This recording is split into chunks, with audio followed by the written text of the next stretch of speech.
তো আসসালামু আলাইকুম। আশা করি সবাই ভালো আছেন। তো আজকে একটি গুরুত্বপূর্ণ বিষয় নিয়ে আপনাদের সাথে কথা বলতে আসলাম। তো বিষয়টি অলরেডি আপনারা জেনেছেন আমার টাইটেল থেকে এবং থাম্বনেল থেকে।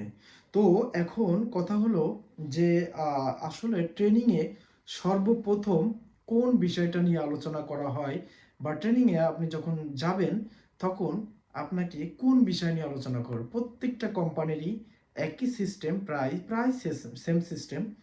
আপনি যখন ট্রেনিংয়ে যাবেন তখন আপনার একদম প্রাইমারি অর্থাৎ প্রাইমারি যে পার্টগুলো থাকে বা বেসিক যে পার্টগুলো থাকে সেই পার্টগুলো নিয়ে কিন্তু আলোচনা হবে। তো অবশ্যই আমরা এটি বিস্তারিত জানব। এখন আমরা এটা বিস্তারিত জানব যে ট্রেনিংয়ে কি কি বিষয়ে পড়াশোনা হয় এবং ট্রেনিংয়ে সর্বপ্রথম প্রাইমারি পার্টে কি থাকে। তো আপনি যে কোনো কোম্পানিতে যান, সেই কোম্পানিতে আপনার একদম প্রাইমারি ট্রেনিং অর্থাৎ প্রাইমারি আপনি যখন যাইবেন তখন অবশ্যই আপনাকে নিয়ম সর্বপ্রথম শেখানো হবে যে নিয়ম শৃঙ্খলা আপনি কিভাবে ট্রেনিংয়ে আসবেন এবং ট্রেনিং কয়টা থেকে কয়টা পর্যন্ত চলবে। এবং আপনারা অধিকাংশই জানেন যে ট্রেনিং কিন্তু সকাল 8টা থেকে অথবা অনেকে 7টা, অনেক কোম্পানি আছে 7টা থেকে আপনার সন্ধ্যা 7টা, অথবা অনেক কোম্পানি আছে বিকাল 5টা, অথবা অনেক কোম্পানি আছে রাত 8টা পর্যন্ত চলে। তো এখন প্রথম আপনাকে যেটা শিখাবে সেটা হলো, সেই বইটার নাম হলো ট্রেনিং ম্যানুয়াল বা basic medical science. Training manual বা বেসিক মেডিকেল সায়েন্স। তো এই বইটির নাম হলো training manual on basic medical science. অর্থাৎ আপনি যখন এই যে প্রোডাক্ট নিয়ে কাজ করবেন তখন আপনার যে বিষয়গুলা এই প্রোডাক্টের রিলেটেডে আসবে সেই সমস্ত বিষয়ে আপনাকে ট্রেনিং দেওয়া হবে। তো আপনি যদি এই বইটার সূচিপত্রে আসেন তো সর্বপ্রথম যেটা আসবে যে টপিকস, এই টপিকস নিয়ে কিন্তু আলোচনা হবে। তো এই টপিকসের ভিতরে আছে, আচ্ছা আমি আগে আপনাদেরকে হেডলাইনগুলো বলি, তারপরে আমি টপিকসের ভিতরে যে একটু বিস্তারিত চেষ্টা করব।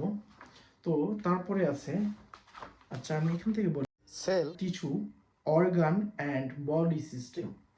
তো এটা হলো 1 number point, cell, tissue, organ and body system. তো আপনি যখন ট্রেনিংয়ে যাবেন সর্বপ্রথম আপনার এই পার্টটি পড়ানো হবে। এবং একটি বিষয় মনে রাখবেন যে প্রত্যেক সিস্টেম পড়ানোর শেষে পড়ানোর শেষে একটি পরীক্ষা হবে এবং প্রতিদিন সকালে যখন আপনি আসবেন তখন একটি পরীক্ষা হবে এবং যখন আপনি চলে যাবেন তখন আরেকটি পরীক্ষা হবে পড়ানোর শেষে। তো তারপরে যে সিস্টেমটি পড়ানো হবে সেটা হলো মাস্কুলোস্কেলিটাল সিস্টেম বা ডিজিজ। তো তারপরে যেটি পড়ানো হবে সেটা হলো বেসিক প্যাথোলজি। তো তারপরের যে পয়েন্টটি আছে সেটা হলো diagnostic system, elementary system and GIT. তো আমি আমার ডিসক্রিপশনে এটা আরো সুন্দর করে আমি কিন্তু লিখে দেওয়ার চেষ্টা করব, সেখানে আপনারা আরো বিস্তারিত পেয়ে যাবেন। তবে অবশ্যই ভিডিওটি সম্পূর্ণ দেখে তারপরে আপনার ওইটা দেখবেন, কারণ এখানে আমি আরো বেশ কিছু কথা বলবো যেগুলো আপনি না শুনলে কিন্তু ভিতরে যেতে পাবেন না। তারপরে আপনাদেরকে যেটি পড়ানো হবে সেটা হলো রেসপিরেটরি সিস্টেম অর্থাৎ শ্বাসতন্ত্র, রেসপিরেটরি সিস্টেম। এবং তারপরে যেটি পড়ানো হবে সেটা হলো ইয়ার অর্থাৎ আপনার কানের যে সিস্টেম, ইয়ার সিস্টেম। তারপরে যেটি পড়ানো হবে কার্ডিওভাস্কুলার সিস্টেম অর্থাৎ হৃদযন্ত্র যে সিস্টেমটা আছে সেটা নিয়ে পড়ানো হবে। তারপরে আপনাকে যেটা পড়ানো হবে সেটা হলো নার্ভাস সিস্টেম, নার্ভাস সিস্টেম পড়ানো হবে। তারপরে পড়ানো হবে ইন্ডোক্রিনি সিস্টেম। এবং তারপরে যেটি থাকবে সেটা হলো ফার্মাকোলজি। এবং অ্যাট লাস্ট যেটি থাকবে সেটা হলো ফার্মাকো ভিজিলেন্স। তো অ্যাট লাস্ট আপনার জন্য যেটা থাকবে সেটা হলো ফার্মাকো ভিজিলেন্স। তো এই যে পুরোটা মিলে কিন্তু এই বইটি, তো এটার নাম হলো training manual on basic medical science. তো এই বইটি আপনার সর্বপ্রথম কিন্তু পড়ানো হবে। এখন আমি হালকা করে একটু বিস্তারিত বলবো। এবং সাথে সাথে আরেকটি কথা বলি, অবশ্যই ভিডিওটি ধৈর্য সহ দেখবেন এবং আহ, এই যে ভিতরে যখন আমি আসব তখন কিন্তু এইরকম স্ট্রাকচার থাকবে। তো এখানে যেটি বলা হয়েছে cell, tissue, organ and body system, যেটা আমি প্রথম পয়েন্ট বলেছিলাম। তো এটা হলো বেসিক মেডিকেল টার্ম। তো এখানে অ্যানাটমি, ফিজিওলজি, তারপরে প্যাথোলজি, মাইক্রোবায়োলজি, মাইক্রো অর্গানিজম এবং ফার্মাকোলজি, এই বিষয়গুলায় আপনার একটু বিস্তারিত আপনাকে জানানো হবে যে আসলে এগুলা কি এবং এটার যে স্ট্রাকচারটা আছে সেটা আপনাকে জানানো হবে। অর্থাৎ তো এখানে যে বিষয়গুলো আছে সেটা হলো cell, tissue, organ and body system. তো এখন এখানে অ্যানাটমি অর্থাৎ বেসিক মেডিকেল টার্ম অর্থাৎ anatomy, physiology, pathology, microbiology, micro biology এবং মাইক্রো অর্গানিজম এবং ফার্মাকোলজি, এগুলো বিষয়ে আপনার স্ট্রাকচারটা পড়ানো হবে। এখানে সেল স্ট্রাকচার, সেলের যে স্ট্রাকচারগুলো আছে সেগুলো কিন্তু পড়ানো হবে এবং টিস্যুর যে স্ট্রাকচার আছে, অর্গানের বা বডি সিস্টেমের যে স্ট্রাকচার আছে, এই স্ট্রাকচার নিয়ে একটু বিস্তারিত আপনাকে কিন্তু পড়ানো হবে।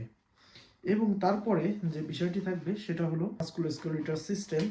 তো এভাবে প্রত্যেকটি পার্টের কিন্তু আলাদা আলাদা আপনাকে পড়ানো হবে এবং মাস্কুলোস্কেলেটাল সিস্টেমের যে আপনার হচ্ছে বেসিক যে নলেজটা আছে সেটা কিন্তু আপনাকে দেওয়া হবে। এখানে পড়ানো হবে হোয়াট ইজ মাস্কুলোস্কেলেটাল সিস্টেম, তো তারপরে এটার ফাংশন, পার্ট ইত্যাদি এটা কিন্তু থাকবে। এবং পরবর্তীতে যেটা থাকবে সেটা হলো বেসিক প্যাথোলজি, অর্থাৎ প্যাথোলজি বিষয়ে যে বিষয়গুলো আছে, প্যাথোলজি, ব্যাকটেরিয়ামিয়া, সেপ্টিসেমিয়া এবং ইনফ্লামেশন যে বিষয়গুলো আছে এই বিষয়গুলো কিন্তু আপনাকে পড়ানো হবে। তারপরে আপনার হচ্ছে ডাইজেস্টিভ সিস্টেম, জিআইটি, এইগুলা কিন্তু এখানে একটু বিস্তারিত পড়ানো হবে এবং এটা একটু আপনার জন্য টার্মগুলাও কিন্তু একটু কঠিন হবে। তো যেহেতু ভিডিওটি বড় হয়ে যাচ্ছে আমি কিন্তু আর বিস্তারিত বলছি না। তারপরে রেসপিরেটরি সিস্টেমের যে বিষয়গুলো আছে এগুলা, রেসপিরেটরি সিস্টেম কি এবং এটি কিভাবে কাজ করে, কান কিভাবে কাজ করে, এটি কি এবং এখানে কি কি প্রবলেম হতে পারে, এই প্রবলেমগুলো বিষয়েও কিন্তু একটু ধারণা দেওয়া হবে। তারপরে কার্ডিওভাস্কুলার সিস্টেম, কিভাবে আমাদের হৃদযন্ত্র কাজ করে এবং এটির কি কি প্রবলেম, এই প্রবলেমগুলো বা এখানে কি কি প্রবলেম আছে সেই প্রবলেমগুলো নিয়ে কিন্তু একটা বিস্তারিত আলোচনা করা হবে এবং এখানে কি কি সমস্যা তৈরি হতে পারে বা আমাদের এর জন্য কি কি করণীয় সেটা নিয়ে কিন্তু এই বইটি সাজানো। এবং এরপরে মূল যে ট্রেনিং ম্যানুয়ালটা আছে বা আপনার যেটাতে কোম্পানি আপনি যে নির্দিষ্ট কোম্পানির চাকরি করবেন সেই কোম্পানির যে প্রোডাক্টগুলো থাকবে সেই প্রোডাক্টগুলো নিয়ে একটি বিস্তারিত বই আছে যেটা হলো মূল বই। তবে এই বইটা যারা টিকবে তারা অবশ্যই ওই বইটা টিকতে পারবে। তো এইটার যে টার্মগুলা, এই টার্মগুলো একটু কঠিন, এই টার্মগুলো যারা ওভারকাম করতে পারবে অবশ্যই তারা ওইটা পারবে। তো আমি খুব দ্রুতই পরবর্তী যে ট্রেনিং ম্যানুয়ালটা আছে সেটা নিয়ে ভিডিও তৈরি করব। অবশ্যই যখন ওইটা নিয়ে ভিডিও তৈরি করব তখন এই ভিডিওটার ডেসক্রিপশনে ওই ভিডিওটা অবশ্যই আপনারা পেয়ে যাবেন এবং যদি না পান তাহলে অবশ্যই চ্যানেলের ভিতরে গিয়ে দেখবেন বলে আশা করি। তো আজকের ভিডিওটি এ পর্যন্তই, দেখা হবে নেক্সট কোনো ভিডিওতে। সে পর্যন্ত সবাই ভালো থাকুন, সুস্থ থাকুন, আল্লাহ হাফেজ।